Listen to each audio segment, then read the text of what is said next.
सुंदरता कभी रूप की नहीं होती, क्योंकि रूप की सुंदरता एक समय के आने के बाद ढल जाती है। ये समय समय पर परिवर्तित होती रहती है।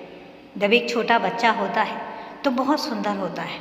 उसके बाद धीरे धीरे वह अपना नया रूप लेता चला जाता है और उसके बाद फिर वो सुंदर होता चला जाता है।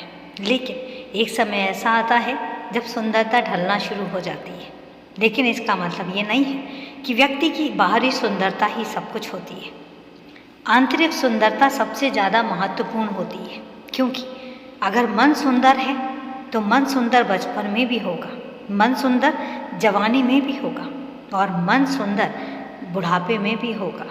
हर समय पर मन सुंदर रहता है, एक जैसा रहता है। उसमें छल कपट नहीं होता, क्योंकि उसमें सुंदरता भरी पड़ी है। उसमें बिल्कुल भी निश्चल स्वभाव भरा पड़ा हुआ है। लेकिन ये तन की सुंदरता क्षणिक होती है। कुछ पलों के बाद ये ढलती रहती है, फिर होती रहती है। और इसलिए मैं कहता हूँ कि कभी भी तन की सुंदरता को महत्व नहीं दिया जाना चाहिए। अगर तुम्हें अपनी सुंदरता को बढ़ाना है तो मन की सुंदरता को बढ़ाओ। मन में सुंदर सुंदर विचार लेकर आओ, दूसरों के लिए इंसानियत वाले भाव लेकर आओ, दूसरों के लिए क्षमा भाव लेकर आओ और दूसरे की सहायता करने वाले भाव लेकर आओ।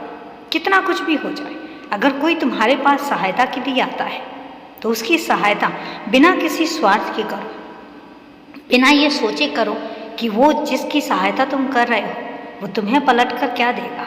क्योंकि कभी भी मिलने के भाव से सहायता नहीं की जानी चाहिए, उसका मूल कम हो जाता है। कभी भी बदले की भाव से सहायता नहीं की जानी चाहिए, उसकी कीमत घट जाती है। और हमेशा सहायता करने के जो भाव होते हैं वो बिना किसी छल कपट के होने चाहिए, बिना ये जाने पहचाने होना चाहिए कि वो कौन है, वो कैसा है, ये वो पैसे वाला है या वो निर्धन है। इन सब चीज़ों की तुलना किए बिना जब सहायता की जाती है तो वो सहायता सीधा ईश्वर तक पहुंचती है। और उस सहायता के बाद जो आशीर्वाद मिलता है वो बहुत अनमोल होता है। और उस आशीर्वाद में पता नहीं कितनी तरक्की, कितनी सुख समृद्धि भरी होती है। और इसलिए कभी भी सहायता बिना किसी स्वार्थ के की जानी चाहिए।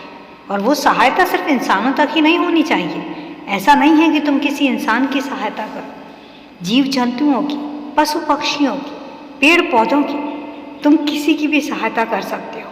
पेड़ पौधे अगर मुरझाए हैं तो तुम उनमें नई जान डाल सकते हो। जीव जंतु अगर किसी सहायता के लिए निसहाय हैं तो तुम उनकी भी सहायता कर सकते हो। और इसीलिए सहायता किसी भी रूप में हो सकती है। बस ये करो, बाकी मुझ पर छोड़ दो। खुश रहो, हमेशा खुश रहो।